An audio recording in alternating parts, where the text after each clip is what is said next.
Bonjour à tous, ici Rems, votre coach santé, et aujourd'hui on va répondre à la question qu'est-ce qu'un terrain favorable à un développement maladif? Qu'est-ce qui fait qu'on est malade?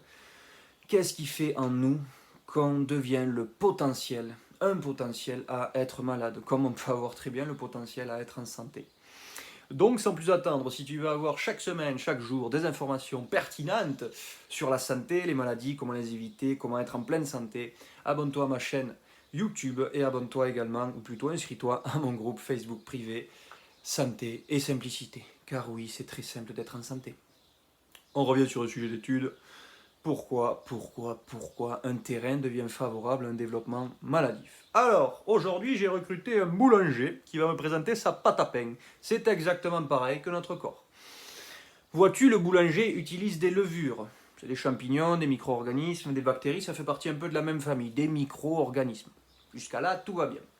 Tu mélanges la pâte à pain, de l'eau, de la farine, et bien, tant qu'il malaxe la pâte à pain, sa pâte à pain ne fermentera pas.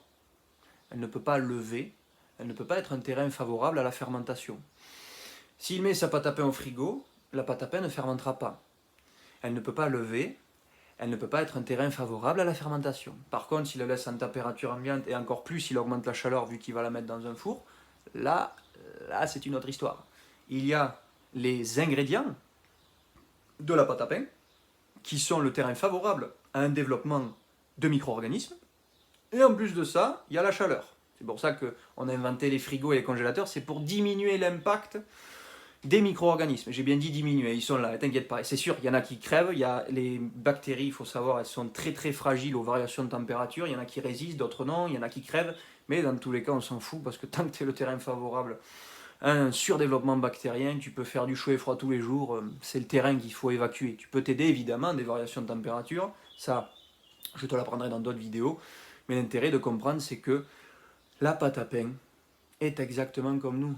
Si on a les ingrédients nous pour une fermentation. C'est normal, ça fait partie de la digestion. La fermentation, c'est quoi? C'est l'action, en fait, des bactéries lorsqu'elles mangent. Tu manges un truc, une pomme, ça devient un bol alimentaire, la pomme est descend, tu l'as mastiquée, il y a les enzymes digestives, ton suc gastrique, tout ça, ce que produit ton corps pour digérer, les molécules, les liquides, et les fameuses bactéries qui viennent nous aider à transformer la matière. Ça s'appelle la fermentation. Elles mangent. Lorsqu'on mange, nous, on dit qu'on se nourrit, on dit qu'on mange, mais lorsqu'elles mangent, elles, on dit qu'elles fermentent. Donc elles vont produire du gaz, de la chaleur, elles vont nous aider à digérer pour transformer la matière qu'on lui apporte en matière assimilable. C'est-à-dire que si tu prends une pomme telle qu'elle, elle descend comme ça, t'assimiles que dalle, hein, parce qu'il faut la digérer, c'est-à-dire la transformer en matière assimilable, c'est-à-dire utilisable par tes cellules, utilisable par ton corps. Et ça, on a besoin de la digérer, donc de la transformer, donc des bactéries et la fermentation. Le problème, c'est quand tu manges trop, ou trop indigeste, ou que tu fais des mélanges, ou que tu as bu en mangeant, ou que tu as mal respiré, ou que tu étais dépressif au moment de bouffer. Bon là je fais très simple, mais tout ça pour te dire que les pensées peuvent influencer ta nourriture, positivement ou négativement, et pour plein d'autres raisons que je te définirai, eh bien, tu peux évidemment créer un repas indigeste. Et plus il est indigeste, plus il a besoin de bactéries pour être digéré parce qu'il demande beaucoup trop d'efforts à ton corps, beaucoup trop de transformation. Et donc, si tu permets aux bactéries de se surdévelopper, là, il y aura problème. Là, il y aura problème. Exactement comme la pâte à pain. Si tu lui laisses les ingrédients, donc l'eau, la farine, tout ça, ça va fermenter. Parce que je te rappelle que le pain est un produit fermenté. Donc si tu en bouffes, ou des céréales ou des produits laitiers qui sont également des produits fermentés, eh bien oui, ils ont un plus haut potentiel que d'autres à fermenter dans ton corps. Enfin, concrètement, ils vont surfermenter. C'est-à-dire qu'ils vont surproduire des bactéries, parce que je te rappelle que la fermentation produit des bactéries, et les bactéries produisent la fermentation, c'est ça qui est génial dans la vie. Non mais c'est vrai que c'est passionnant, mais évidemment pour nous, dans ce cas-là, on part en sucette grave. Donc évidemment, tu crées un terrain favorable à un surdéveloppement bactérien, à une perturbation de ton organisme. Elles vont créer trop de gaz, elles vont créer trop de déjections gazeuses, liquides, solides. Elles font caca, pipi et rôter, péter comme nous. Hein. Sauf qu'évidemment, plus il y en a, plus il y a cet infestin, plus il y a de la chaleur, comme la pâte à pain, plus il n'y a pas de mouvement, comme la pâte à pain. Donc ça se traduit par quoi? Ça te dit, plus tu es une loque sur ton canapé et que tu viens de bouffer, plus tu respires mal, plus par exemple tu es en mauvaise posture, tout ça, évidemment ça influence ta digestion négativement. Le mouvement est important pour la digestion. Marcher est important pour la digestion. Évidemment, quand tu viens de t'envoyer une orgie de bouffe, je sais de quoi je parle, j'étais un glouton moi avant, eh bien oui, des fois pendant 1 heure, bon, tu marches à peine, tu respires à plein poumon déjà pour aider la digestion, et le plus souvent tu es assis. Mais c'est vrai que si tu as bien digéré et que tu t'es reposé surtout avant ton repas, normalement 1 heure ou 1 heure et demie après, moi c'est bon, j'avais la patate, je pouvais faire du sport et voilà.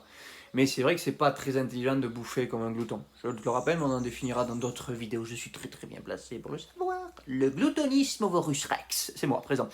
Et donc, tout ça pour te dire qu'elles n'aiment pas le mouvement. Il leur faut de la tranquillité pour pouvoir bouffer tranquille. Terrain favorable, chaleur, humidité et bouffe. C'est ton système digestif, Macaille. Elles vont se régaler. Et j'ai été parlé aussi tout à l'heure du froid.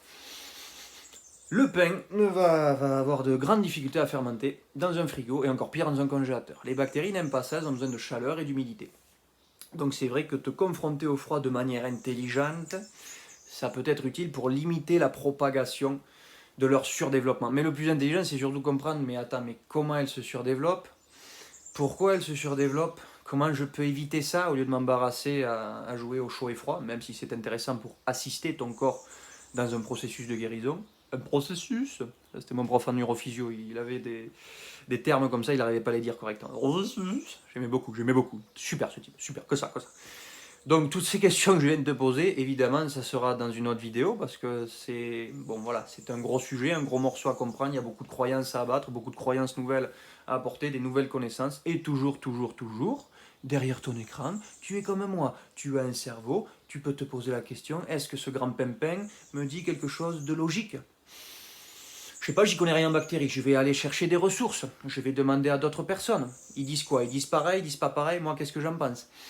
Il a dit trop manger, trop de bactéries, trop de chaleur, trop de gaz. Voyons, est-ce que je pète, est-ce que je rôde plus abondamment? Est-ce que CP et séro sont plus acides, me brûlent plus l'anus ou la gorge? Ça, tout ça, c'est des symptômes bénins, c'est des symptômes que tu peux facilement remarquer et tu peux très bien te dire, ah mais attends, j'ai bouffé ça et ça a donné ça. Ah mais peut-être que si j'arrête de bouffer ça, j'aurai peut-être moins de mal au ventre et des trucs comme ça. Enfin, c'est du niveau maternel. Est-ce que c'est logique de ressentir ça? Et qu'est-ce que je ressens? Mais évidemment, tu ne l'as pas appris, je sais. Apprends à te faire confiance, apprends à te demander si c'est logique, apprends à écouter tes ressentis. Ok? J'espère que cette vidéo t'a plu. Si c'est le cas, pouce bleu, écris-moi un commentaire, c'est avec grand plaisir que je discuterai avec toi. Abonne-toi à ma chaîne si tu veux avoir plus d'informations sur la santé, les maladies, comment s'en débarrasser, être en pleine santé, en pleine vigueur physique et mentale.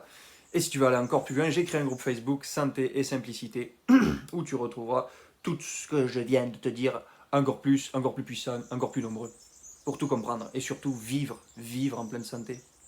C'est tellement bien, tellement cool. Je te le souhaite. Ciao, ciao. Bonne journée à toi.